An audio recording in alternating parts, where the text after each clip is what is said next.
Hey, good afternoon. Good evening here. Hey, good evening.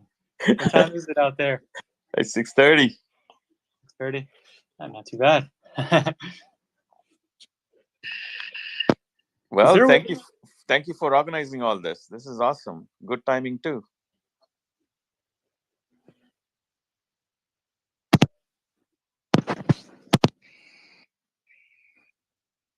Hey, Brent. Yeah, Hey. thank you. Hey. Are we missing anything, Tanya? She should be joining us soon. The other co-host, she's going to do the breathing exercise. Graciela, there she is.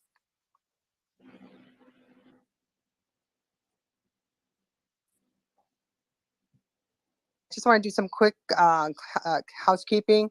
We're live stream right now. I'm getting ready to also stream this on another app.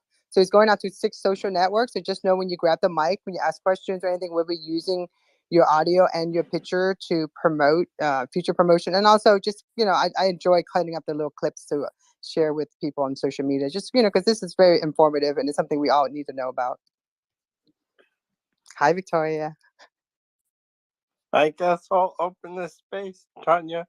Give me 2 seconds. I set up the other thing already, but I want to make sure I got this. So Jason, you and I have like 100 and something friends in common. It's very crazy. Oh, wow. That's a lot. Man, we must go in a lot of the same circles. Yeah, I work with Bill Falloon. Oh, nice. I'm a big fan of Bill Falloon. I saw him at RadFest.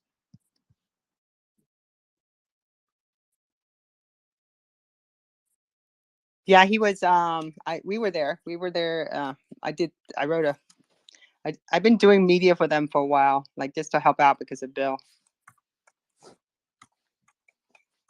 Oh, very nice. Yeah, very nice. So it's like, it's a good community. And then Dr. Kumar is part of the Age Reversal Network. He does the NAD and everything too. You've heard about Age Reversal Network? Yes, I think I've heard of them before. Yeah. Everybody on this call should need to check out age-reversal.net. There's tons of information, much more than I can ever cover in even one day. There's so much of good information out there, and all legit, very scientific. It's not somebody's opinion. It's based on science, and we need help to spread this word around. Because anytime that we talk about age reversal, people think about Botox. That's not age reversal. That's putting lipstick on you know what. So we need to get to the bottom of it and truly bring and highlight this whole concept of reversing age at the DNA level. And that's what this whole concept is about. So we need to understand where it fits in anybody's life, when to start, and stuff like that. So that's my focus. All right, I'm ready for questions. Okay, we're ready. Okay, we're live streaming and ready to go. Okay, the mic is yours, Brent. Well, I welcome everyone to Twitter Spaces, and I want to thank Tanya for co-hosting today. This Twitter Space is a panel discussion about anti-aging and regenerative medicine, which are two of my new favorite topics to learn about. And I want to thank Tanya for allowing me to come and learn with her at the Church of Perpetual Life. And I want to welcome Graciela to this space to lead us in a breathing exercise before we start the panel. Well, thank you so much, Brent. I was so honored and excited when I received your invitation. Thank you so much for thinking of me for doing this. Welcome, everybody. I'm so glad that you're here. I hope you're having a wonderful Tuesday or early Wednesday, wherever you are. My name is Graciela Moore, and I'm very grateful to be able to guide you in this short breathing exercise. So, If you're driving, do not close your eyes. But if you are comfortable in your seat, then please follow my lead. Close your eyes and put both feet on the ground. Settle yourself in your seat. Roll your shoulders back and just follow your body as it tells you to kind of, settle in and stretch your neck and align your spine. And with me, we're going to take a deep breath in through your nose, nice and slow. We're not in a hurry. Just deep, deep, deep breath in through your nose. Fill your lungs till you have no space. Now hold it. 1, 2, 3, 4. Let it out nice and slow through your mouth. Slow, long breath out. Hold it again. 1, 2, 3, 4. And breathe in again. Nice and deep, deep, deep breath in through your nose. Hold it at the top. 1, 2, 3, 4. Let it out through your mouth. Nice and slow. Long breath out all the way.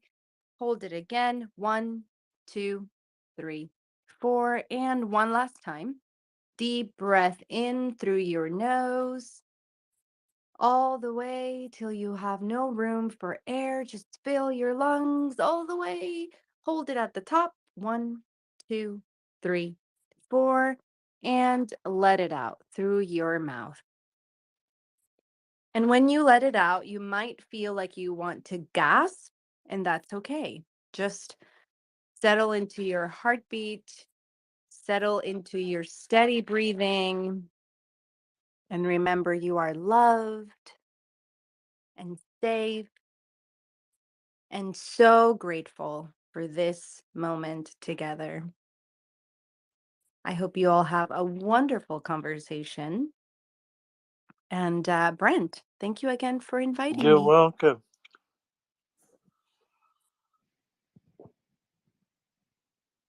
Thanks, Graziella. So, these two topics are my favorite topics too. I've been in anti-aging medicine as far as working with the American Academy of Anti-Aging Medicine since 2003. I'm trying to remember; it's been so long.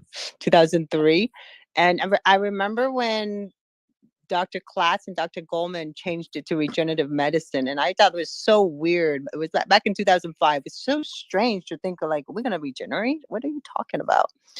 But here we are today in 2023. So today, and so when Brent mentioned this, when he wanted to do a space like this, I was very surprised because it was like, I didn't think Brent would really get into this as much.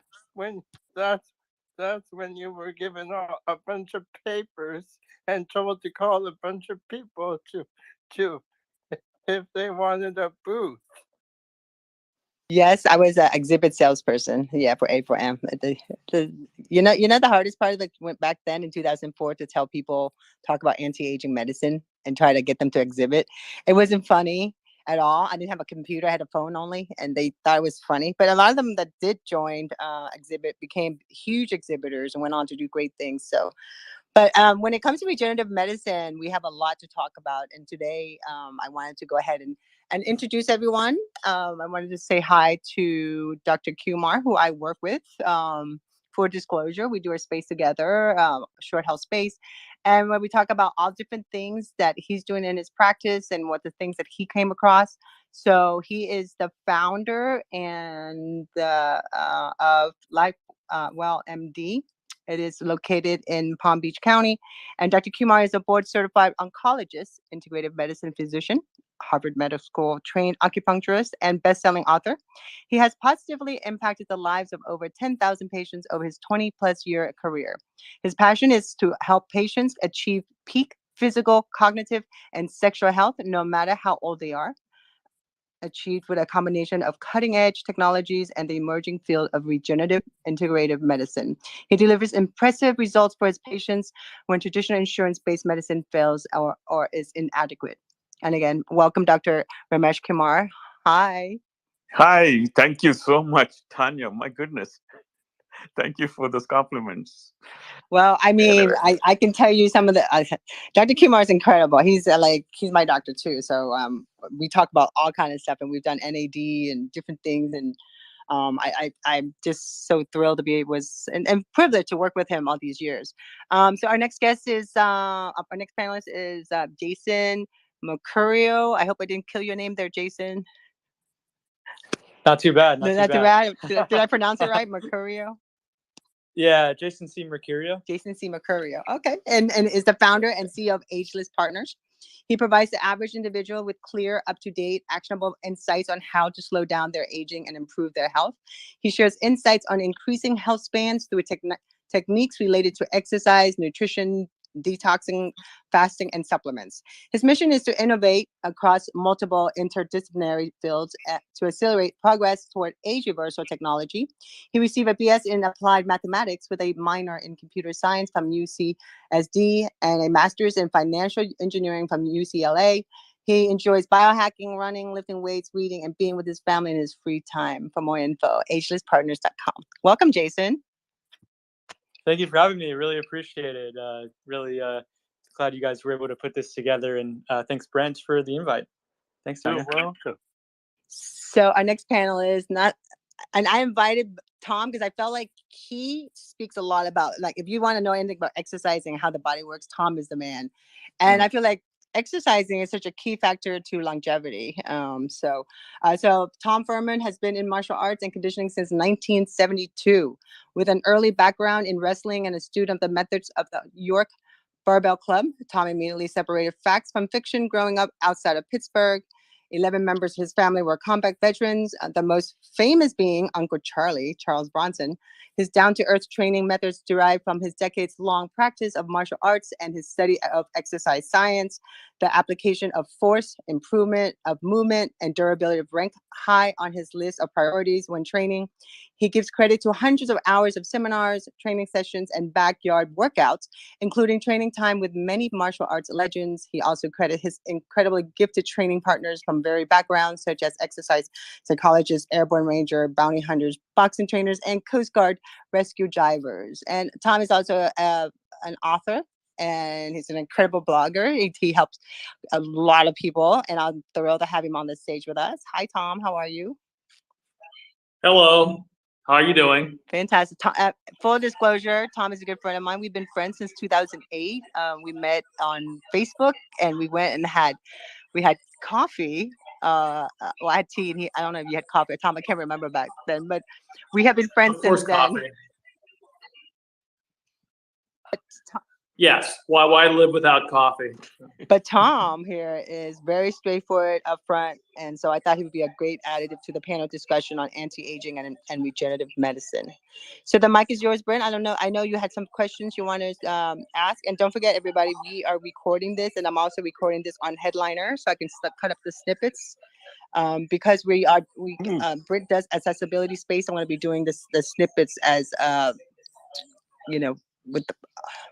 with the words. Oh my God, I just went blank on the words. So, Brent, the mic is yours. I thought I would ask the first question to Jason.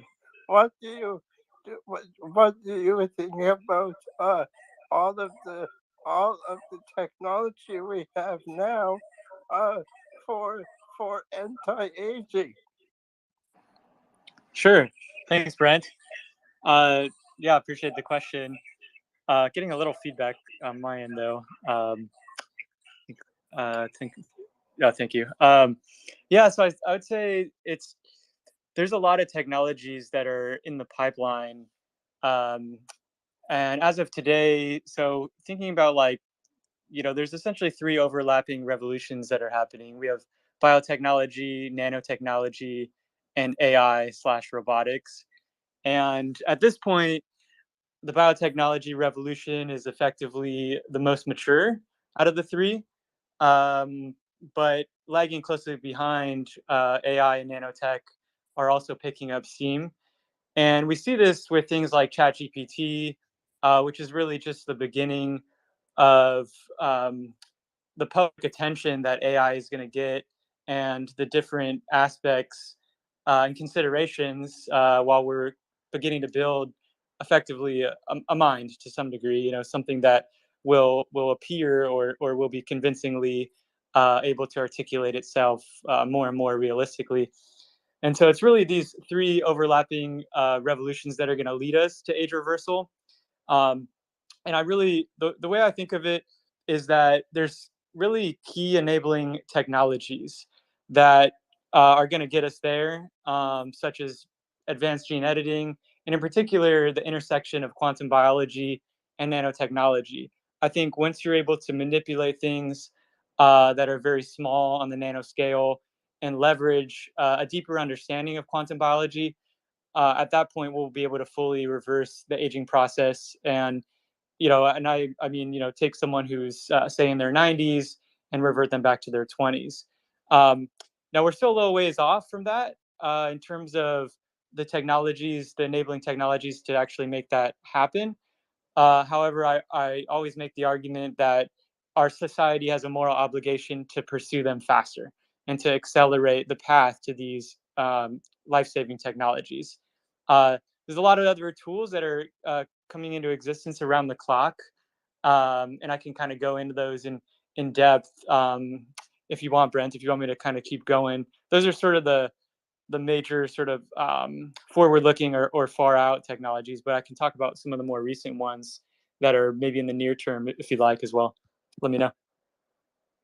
Jason, Brent, sorry. Jason, quick question. I also wanted to, since all the technology, 2022 was the first time we have sequenced 100% of genome. So with that in mind, do you feel the technology is catching up to healthcare?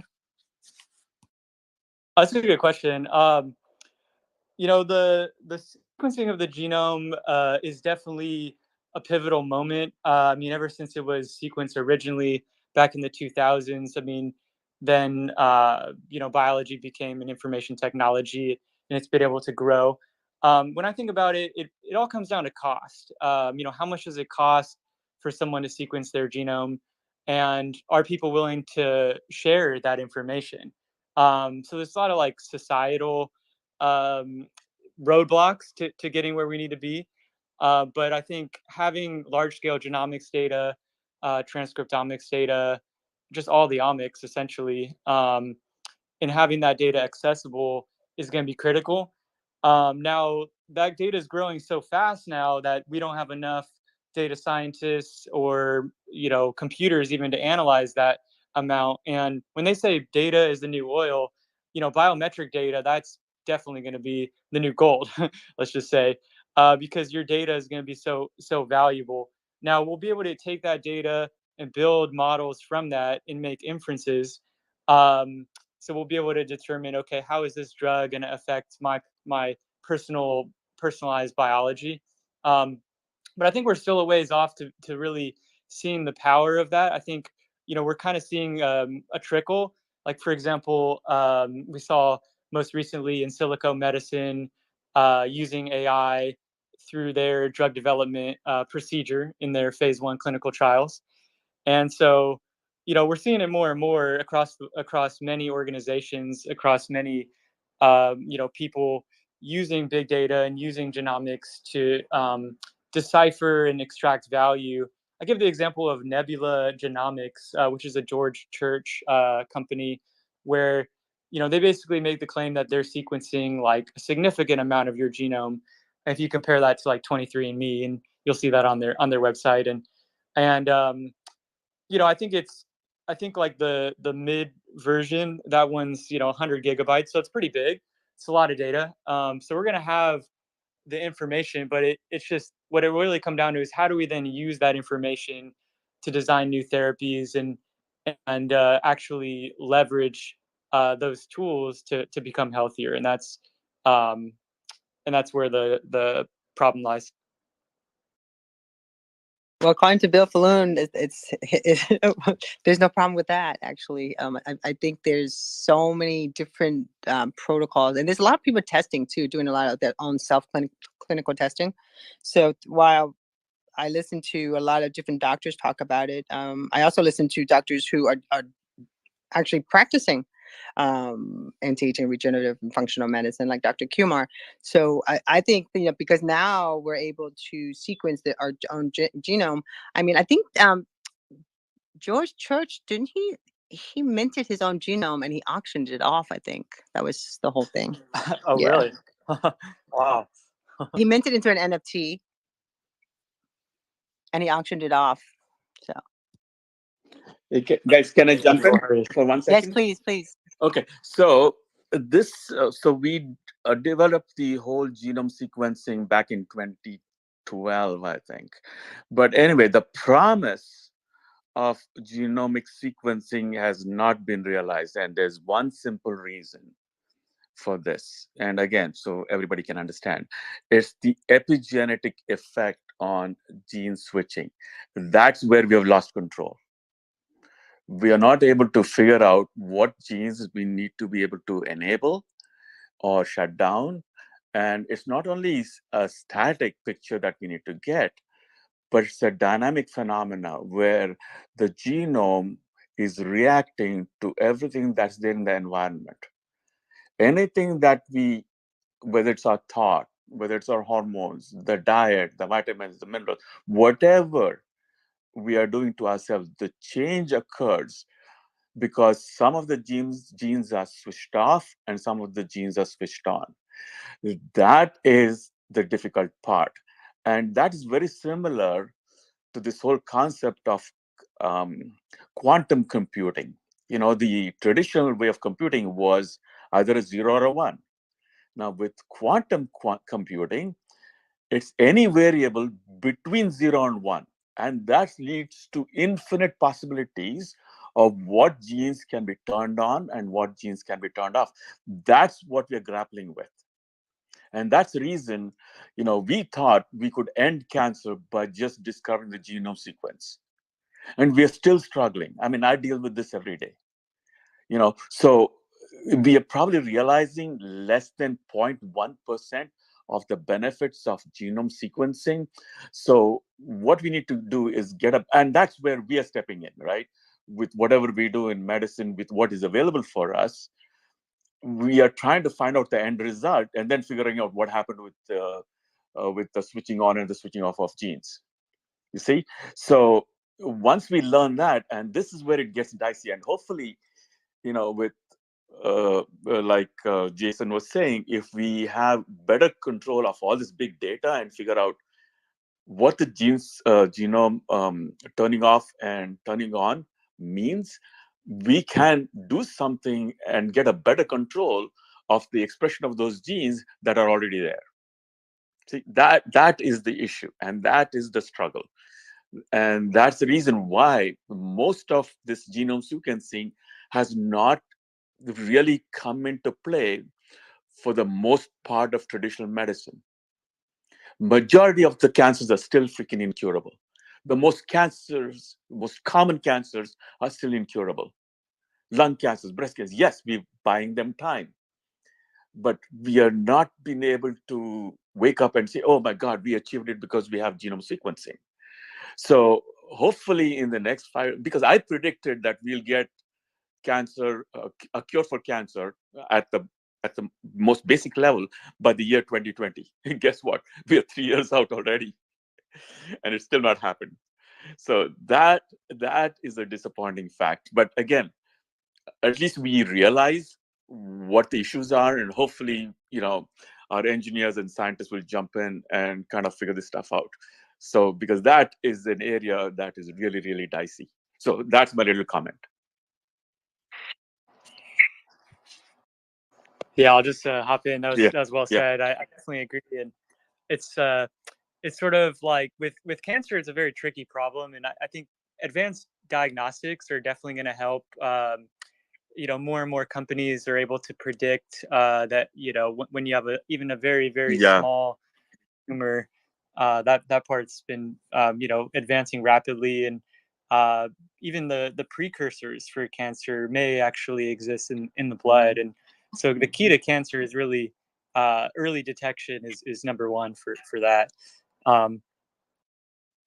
Yeah, and second, I think you brought up a good point on the epigenome. I mean, sequencing the genome is good, and when you do, you can determine, do you have certain Yeah. genes, say that you're more predisposed to Alzheimer's, for example, and but really, like, so it's more and more insights that are being learned from more and more sequencing. Like, for example, recently they started to notice that as people aged, certain genetic patterns showed shorter genes versus longer genes, and this was sort of a surprise for me.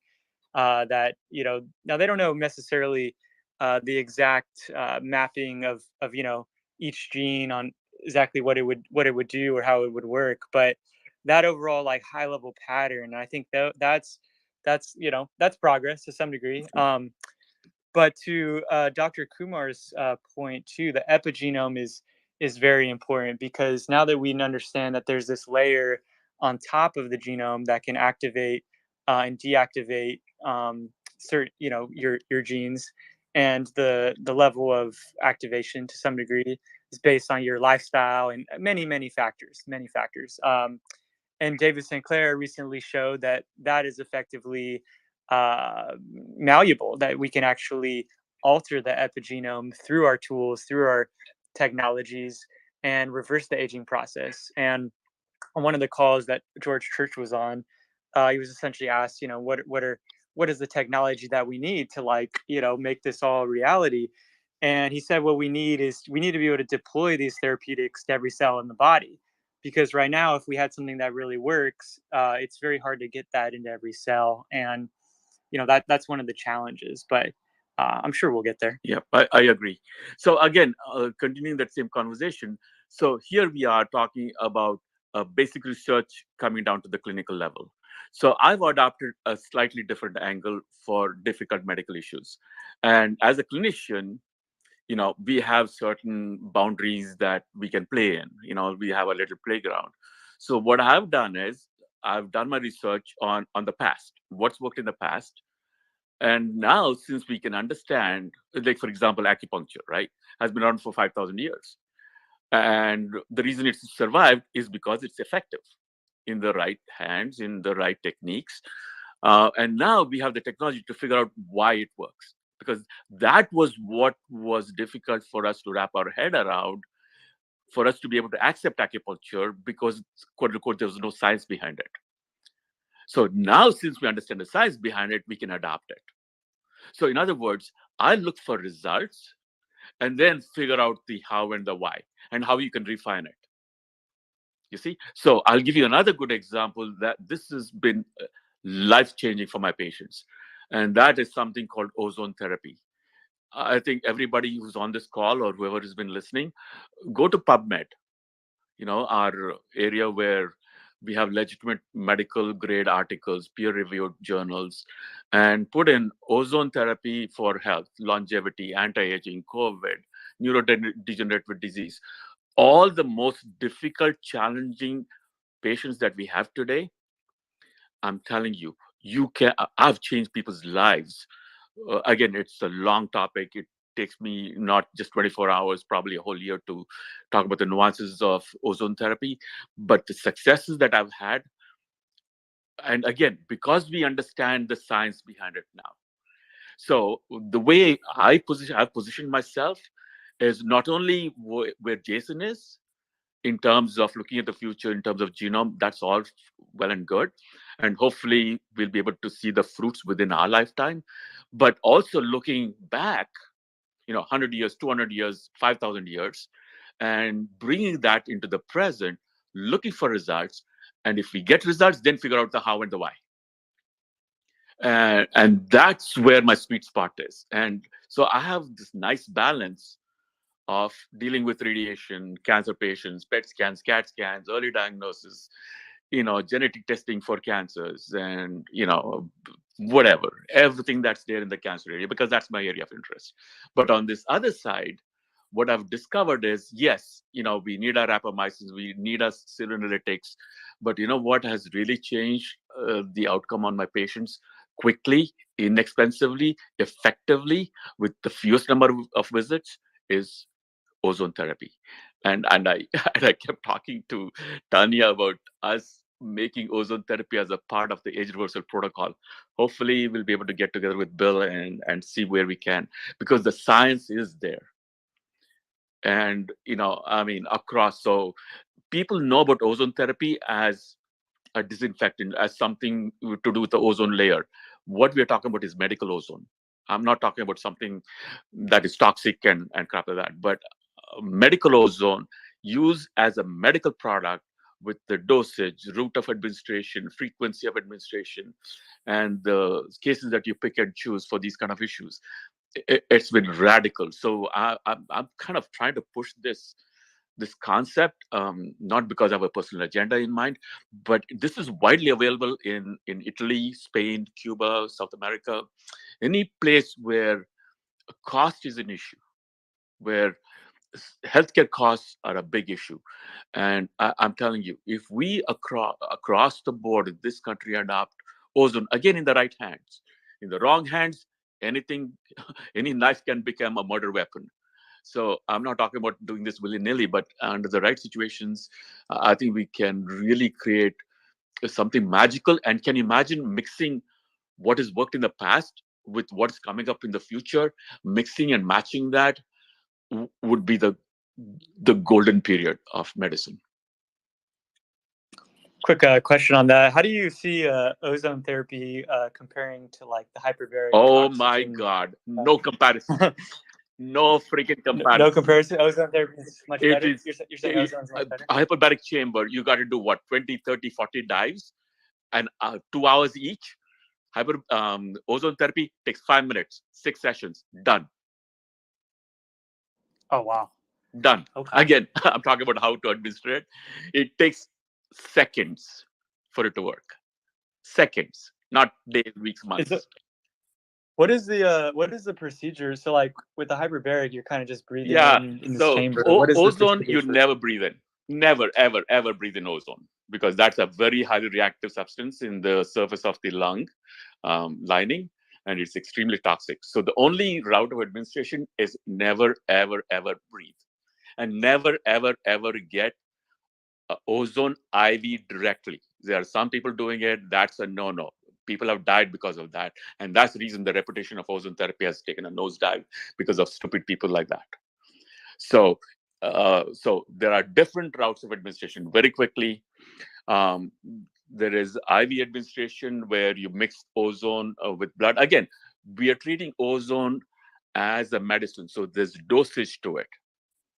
Okay, just like any other medicine, there's dosage to it. So you have to respect that, and you cannot go over, and you're not going to get the effects if you go down under the dose. So you can use it as a skin ointment. It's available on Amazon. $20 will last you for 2 years. Will take care of any dang skin issue that you have, any rashes you have, within like a couple of days. Okay, you can inject ozone gas locally. There's a procedure called prolozone where you mix it with some vitamins and stuff like that. So for localized joint pains, you don't even have to inject the medicine into the joint. You push it under the skin, and the joint pain goes away within 2 seconds. Nobody should have pain in this day and age as long as ozone is around. And it costs pennies, literally pennies. Wow. Okay.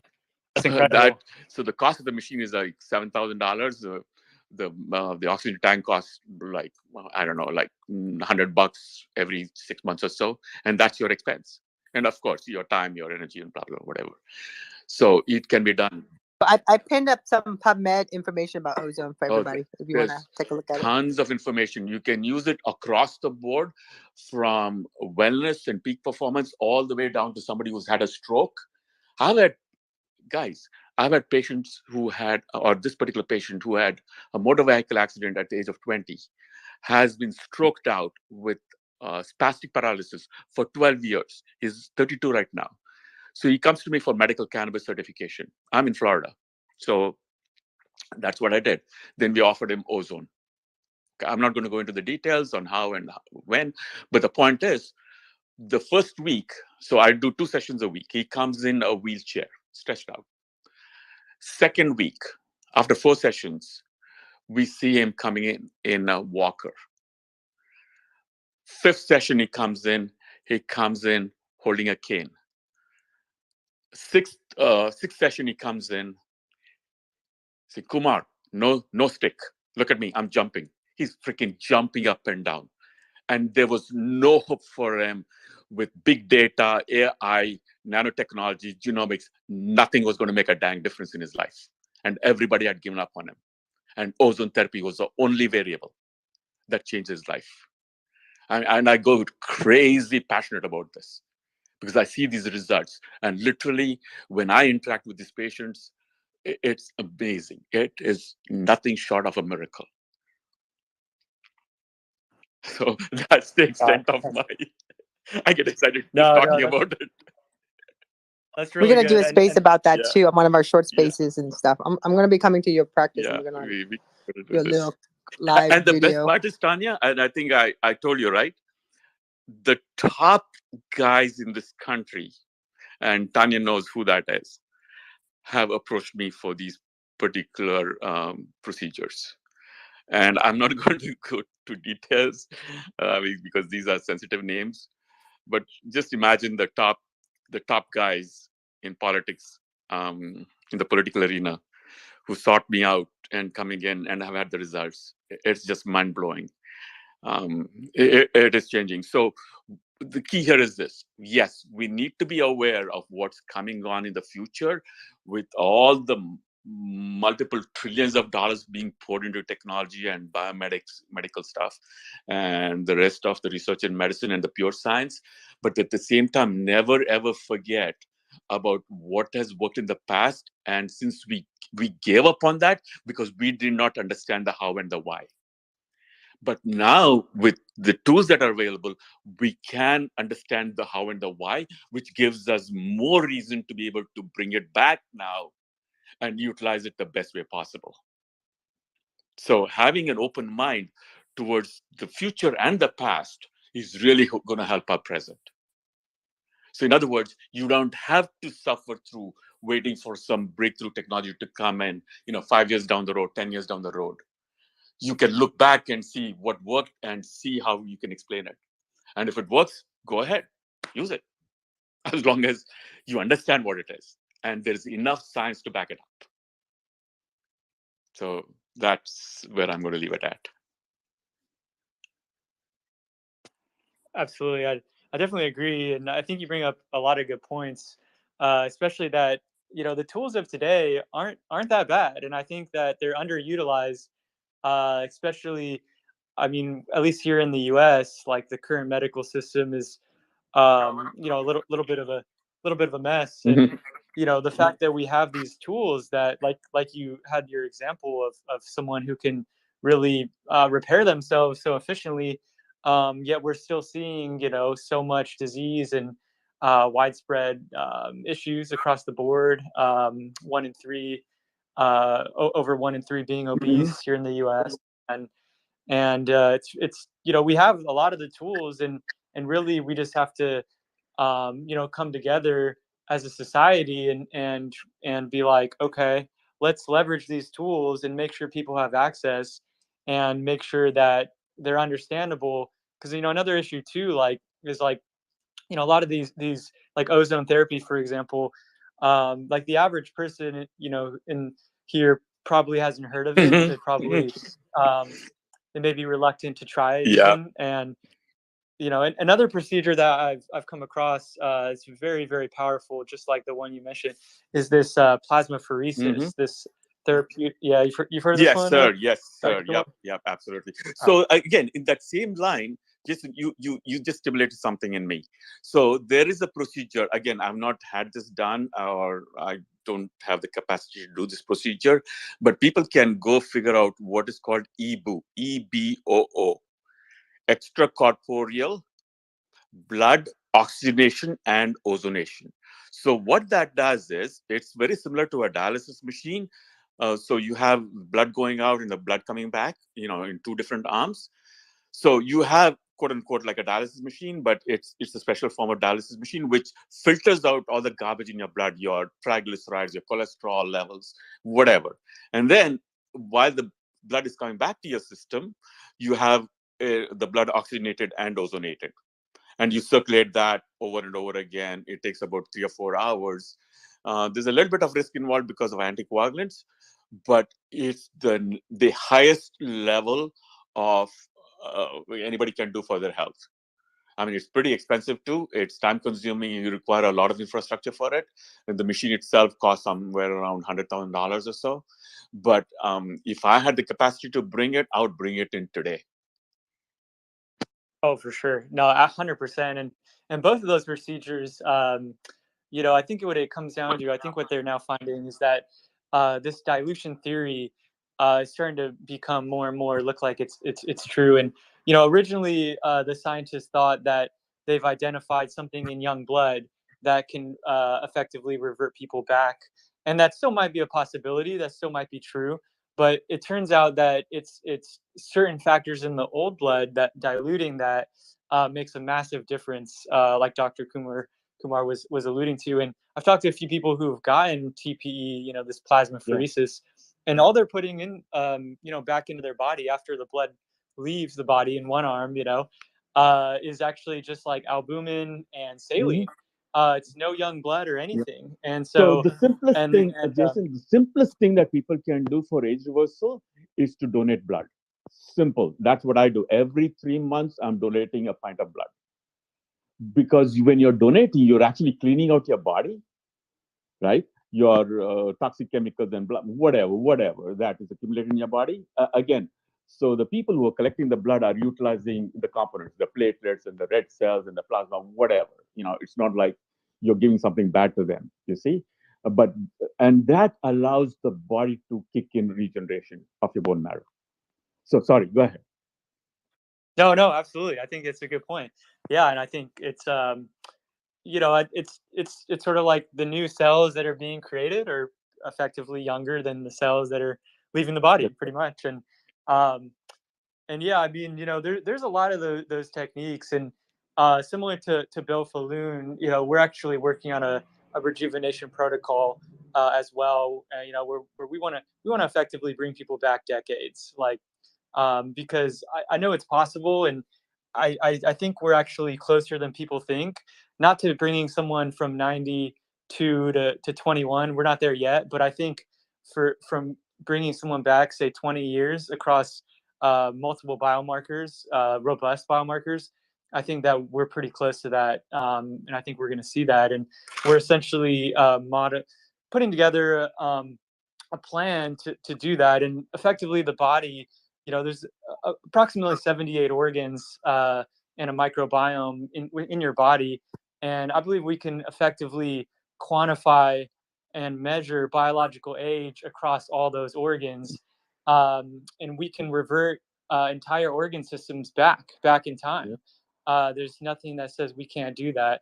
Now, certain organ systems are going to be more complex, like, for example, the immune system probably won't be targeting that one in particular.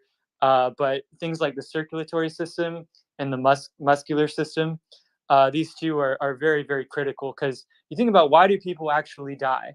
Now, there's all these age-related diseases, and those are kind of the end state. But really, it's a breakdown of something, and that something generally is your cardiovascular system. Now, there's interrelated parts. There's you have but if you can maintain your muscle and you can continue moving and being stronger every day, your circulatory system is going to be better than if you weren't. So really, that's the key. I think enabling the body to rejuvenate just those two organ systems, I think that's going to get people pretty far back in terms of increasing their resilience. So a good example is me. So I did a telomere analysis when I turned 58 and my biological age was 63. So that's when I jumped in with Tanya and Bill Falloon and all this crazy group of people that I never knew existed. So I got put into that rabbit hole, and my God, it changed my life, man. So when I turned 61, so I went through that whole protocol. When I turned 61, my telomere analysis showed me my biological age is 53. So can you imagine, in 3 years, I could dial back 10 years using the same, again, so it's not the amount of age reversal, but the fact was, at the beginning, I was going the wrong direction, right? My body age was much faster than my time age. By doing this, when my telomere age showed that I was 53, which means my DNA was that of a 53-year-old from that of a 63-year-old. Now, that was mind-blowing. So I have the statistics in my cell phone, and that's what I show to my patients. Look at me. What do you think? How old am I? And most of them say I look like 53, 54, 55, which is similar to my biological age. But hey, I'm 63 right now. And I don't feel that's like I'm that's solid. Yeah, that's really good. And I mean, there's so many biomarkers and so many ways to quantify biological age.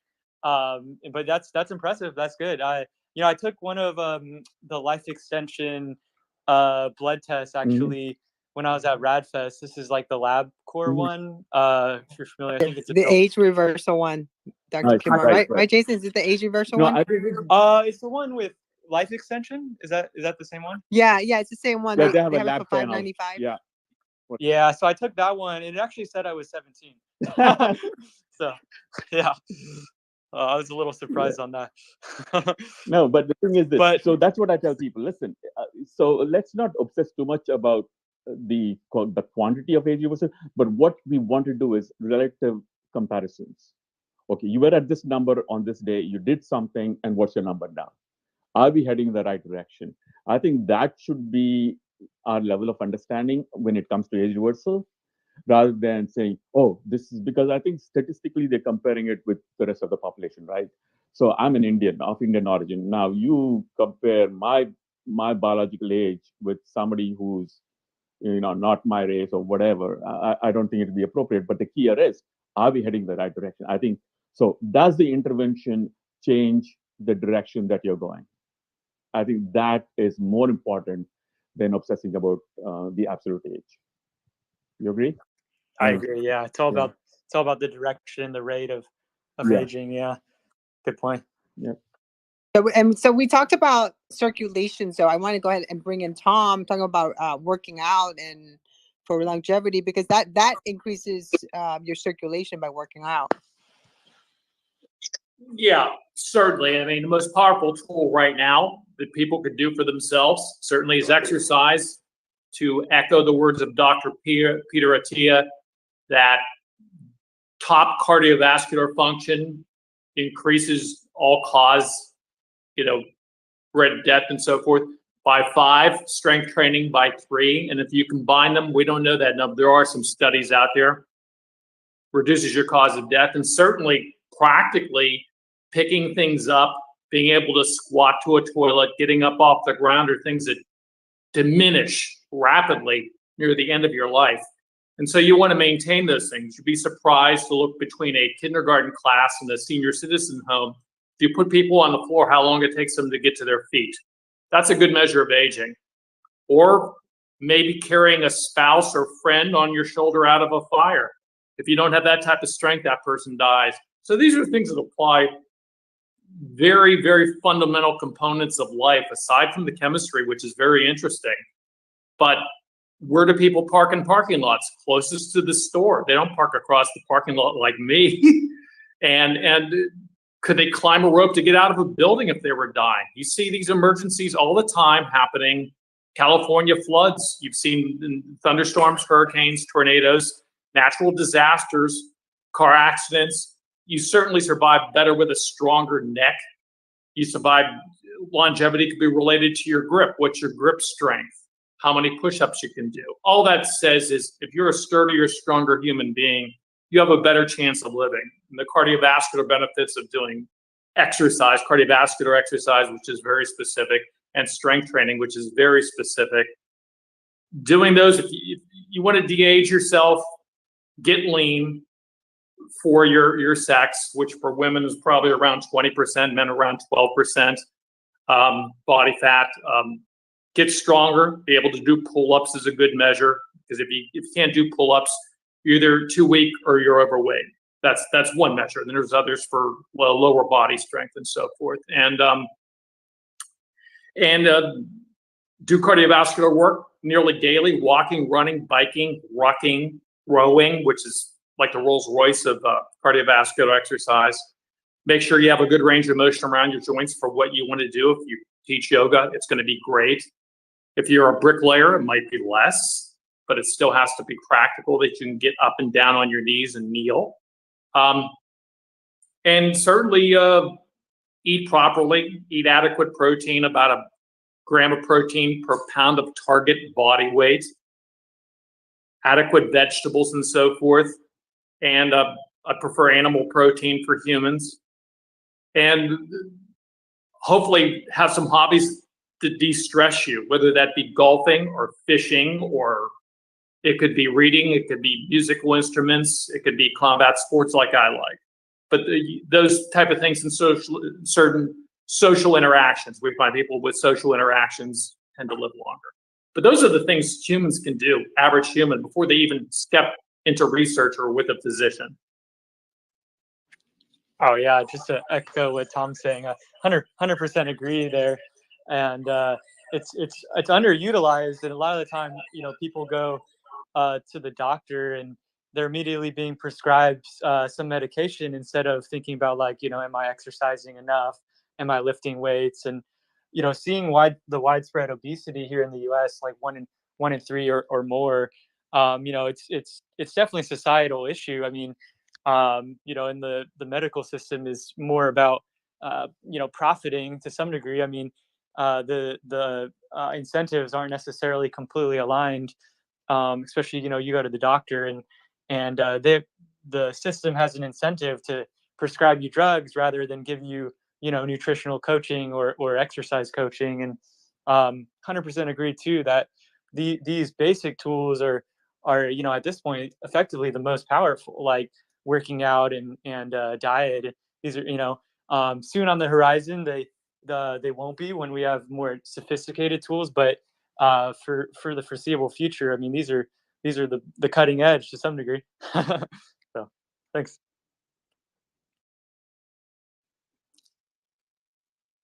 Can I make a quick comment, Tanya? Yes, Okay, please. guys.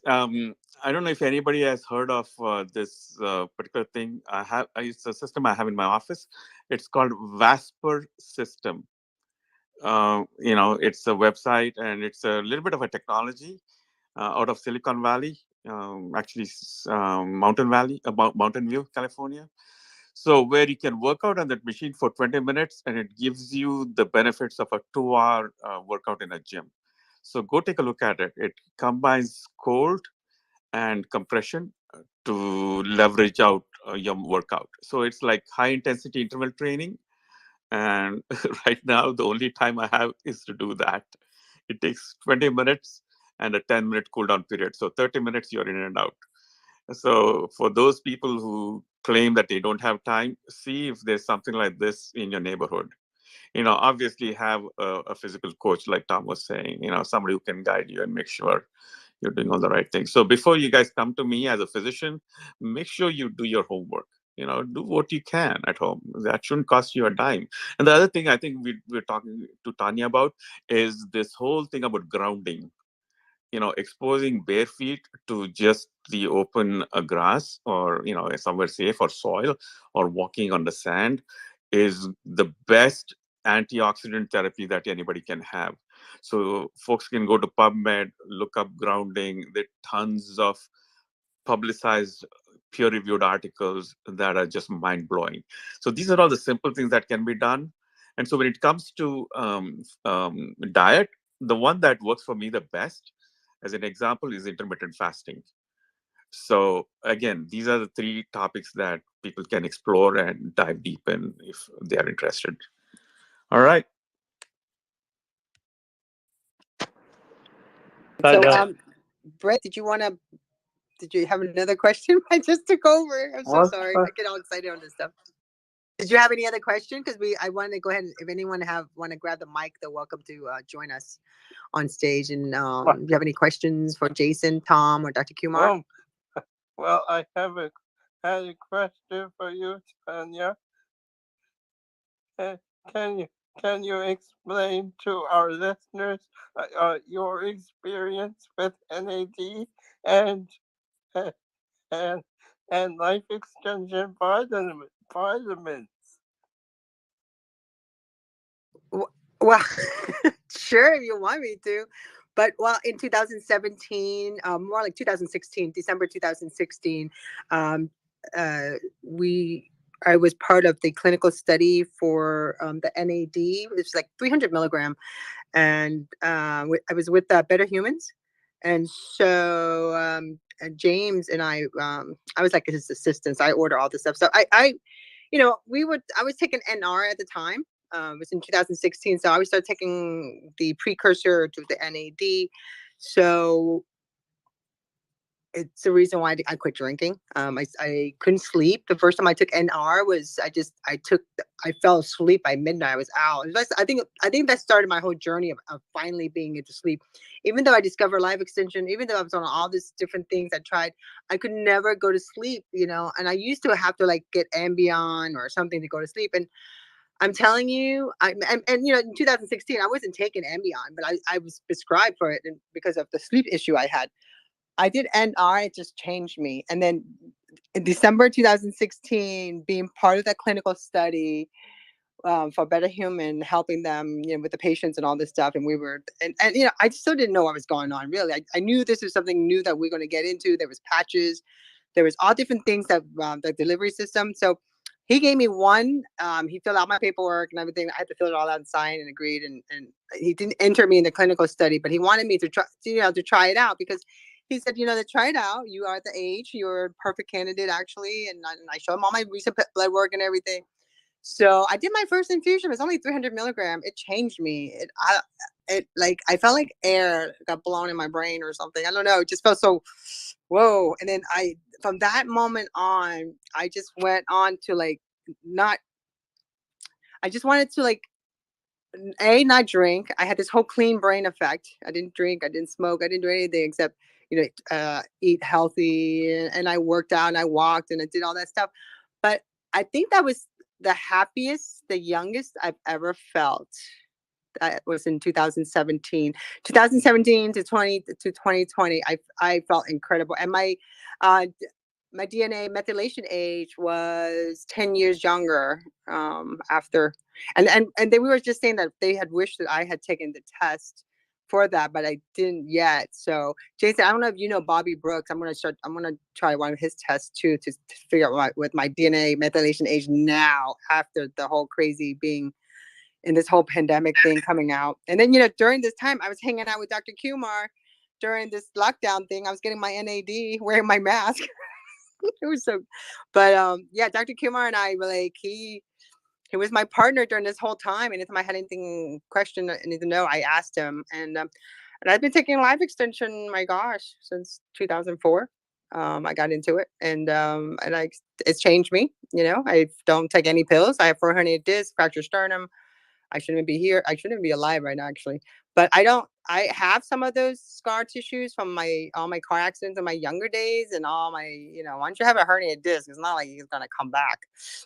So you just, I exercise, I stretch. I don't lift a lot of weight, but I stretch like crazy. I gained a little weight, but I'm gonna walk it off. But at the end of the day, I feel like I am so much better. I don't take any medication.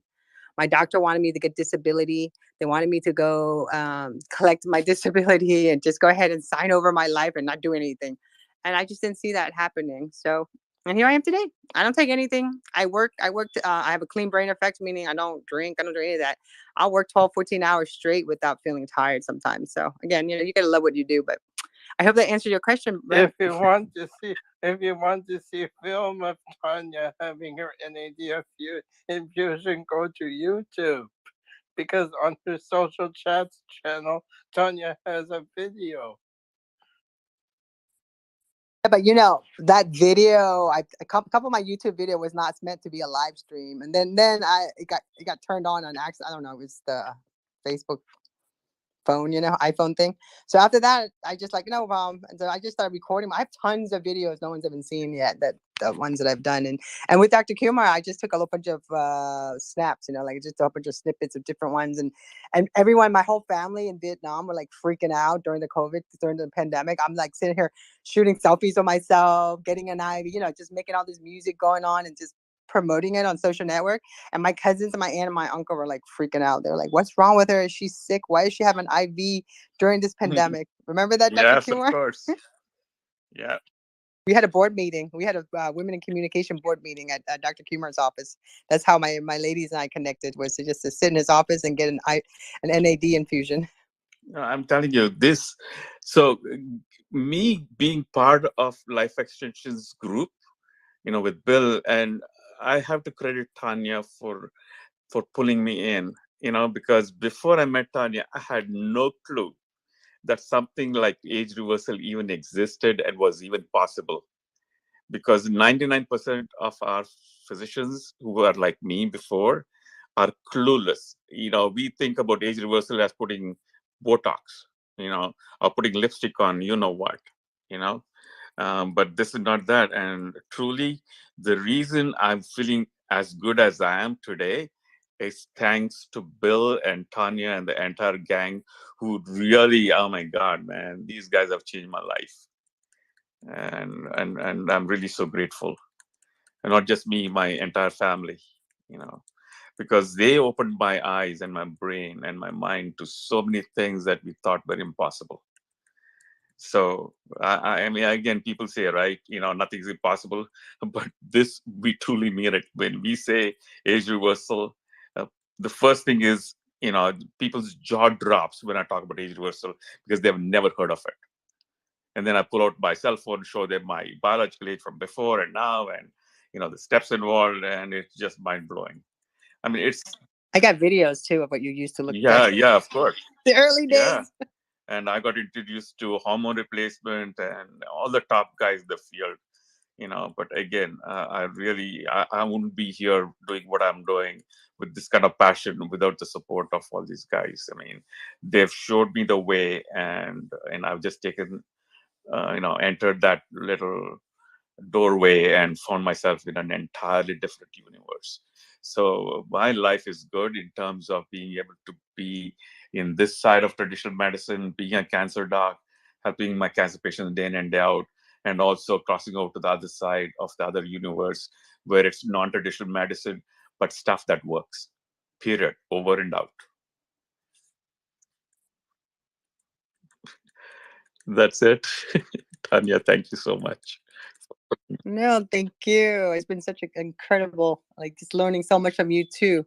Dr. Kumar is one of the reason that I got obsessed with monarch butterflies. Remember that, Dr. Yeah, Kumar?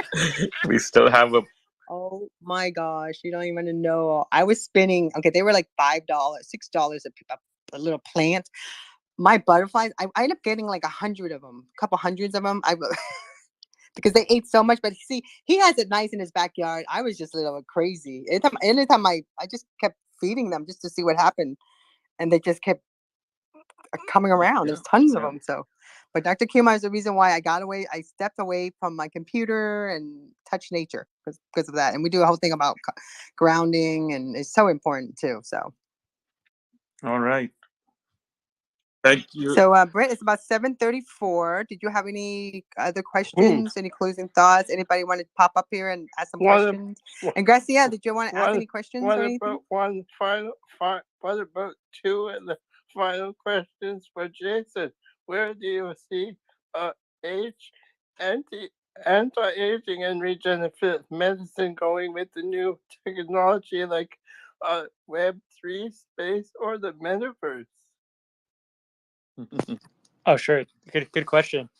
Yeah, I mean, it's pretty vast seeing these DAOs coming into existence in real time, and a lot of them have a common mission, and there's quite a few, and these people are all around the globe, such as Vita DAO, Cure DAO, a lot of different DAOs within the Web3 space. And I think it's just going to accelerate progress. I think, there it has to be to actually reverse the aging process. There's going to have to be a lot of collaboration, a lot of coordination across universities, across Web3 organizations, traditional organizations, nonprofits, and people.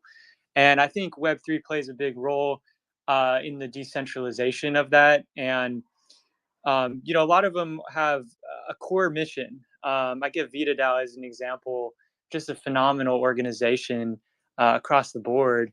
Where their core mission is to accelerate our path to better health span. And in the past, we've seen a lot of lifespan studies, and scientists around the globe are doing this quite a bit. But from my perspective, you really want to do age reversal versus a lifespan study, because lifespan studies, you really it's going to take much longer, to see the effects. It's very hard because of the confounding factors. But with age reversal, you're pretty much going to know right away if something works. And in particular with Web3, for certain types of studies like decentralized clinical trials, that's going to really change the game. In the past, when everything had to be done in a certain location, and now you got people, in hundreds of countries getting online and contributing. In particular, like Africa, there's a longevity movement in Africa that's huge. Tremendous technological innovation in China and India, and a lot of people who are very motivated. And the thing I do like about the Web3 phenomena is that it's a fairly open community. These traditional organizations, it's a little bit closed off. Everything's private data, private IP, and so on. But with Web3, it really opens the doors to more collaboration, more knowledge sharing, and more access to data sharing that we really need. Circling back on one of the original questions about genomics data, if we can open source and ensure that data is anonymous and not identifiable to the individual, I think that is the way to go, because then we'll be able to apply large scale machine learning models on that data to make more accurate and more useful inference. Because right now, there's a lot of companies and a lot of closed doors, but I think Web3 is going to change that. Still very new from from the in terms of the long history of traditional business. They're still very, very new, but I don't think they're going anywhere. I think we're going to see a lot of innovation, and I think that it's really just the beginning that we're seeing it. So yeah, let's see what they can do. Thanks, Brent. I'll just say that I became fascinated by these two topics when I first went to Perpetual Life and heard Bill speak, and Bill is phenomenal, and I'm looking forward to joining Tanya on Thursday to hear Bill speak at Perpetual Life about age reversal update. So if you want to sign up and join Perpetual Life Church virtually, go to perpetuallife.org. Nice. Sounds good. Thank you. Phenomenal. And I'll see you guys there. Yeah, you're coming, Yeah, right? coming. Okay. I'll say one more quick thing. Thanks again, Brent and Tanya and everyone for putting this together. It's really a global mission. I always say that our society has a moral obligation to pursue these technologies and pursue them in an accelerated way, because anytime you go into a nursing home, go into a retirement home, you immediately can tell that this is not people on the beach having a good time. This is something that if we can do something about it, we should, and we should do it faster, because when we look at hundreds of thousands of lives and minds lost every day, it's really the biggest destroyer of our humanity on the planet. So thanks everyone for coming together for it. And Graciela, the mic is yours. Yes, well, I wanted to thank Jason and Dr. Kumar and Tom. This was so informative. I mean, I'm over here taking notes. I want my husband to listen to it. And I also shared it with a ton of people that I feel like should have been here, but they may not have known about it. So thank you again for all of the work that you do and for, bringing awareness to all of these things and how important it is. And I agree with all of you. Tanya is amazing. And thank you, Brent, again for inviting me and including me. Thank you, Victoria. I see you there. And everyone else for listening. Thank you so much. Now, this space is not recorded, but it's recorded everywhere. So we pinned the Twitter live onto here. And then if you want to go on YouTube, you just do a search for Dr. Kumar or Jason's name or Tom's name, you should find the video. I did a lot of tagging. So people can find it. Nice. Thanks.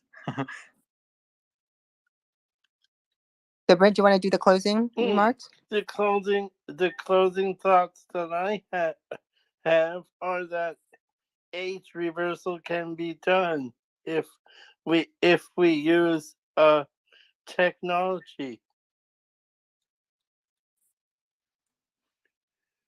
And I always want to thank Tanya for co-hosting, and thank you to Graciela for coming to do a breathing exercise for opening the space, and want to thank Tom for being here, and Dr. Kumar and Jason, and everyone for listening.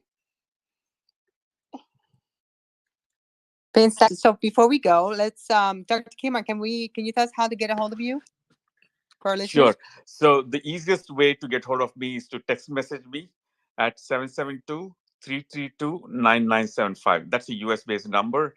And if you have questions, comments, whatever, I'll surely read every comment that there is, or any questions to the best I can. I can guide folks, with something simple, nothing complicated, or at least be able to give you guys directions on where to go in your particular area and what to look for, the kind of questions that you need to ask, stuff like that. So that's it. But again, thank you so much for making me part of this group. We have such a varied way of looking at this, and that's what we need. We need to be able to open our minds and have the ability to listen and see, because I learned so much today from all you folks, from Jason and Tom, and because there are some pieces, like for example, apart from doing my vascular system machine, I'm not doing anything else. But since listening to you, I think I need to focus a little bit more on weightlifting and stuff like that. But anyway, thank you so much for allowing me to be part of this group. And Jason, Jason, where can our listeners find more information about what you're doing and information of ways to contact you? Absolutely. So yeah, feel free to contact me through social media, Instagram, Twitter, LinkedIn, and so on. And you can find more info about us on agelesspartners.com. And we don't yet have too much out there about our rejuvenation protocol, but eventually we will release that as well in the medium future. When that protocol is released, I would love to have you back, Jason, and do a space about it. Oh, sure. Happy to do that. Yeah, thank you. Tom, can you tell our listeners how to get a hold of you? Yeah, go to tomfurman.com. I'm all over social media, LinkedIn. I've got 30,000 connections, Instagram. I publish a short newsletter twice a week, and you can find me on medium.com. Lots of my articles there. And I have ebooks out there, so they're easy to read. Yeah, I have ebooks out there. I have one on Amazon I did a few years ago. And my name's easily searchable, and the articles are Medium does a very good job with that. And hit me up if you're interested in online training. I don't visit anyone. I do everything virtually.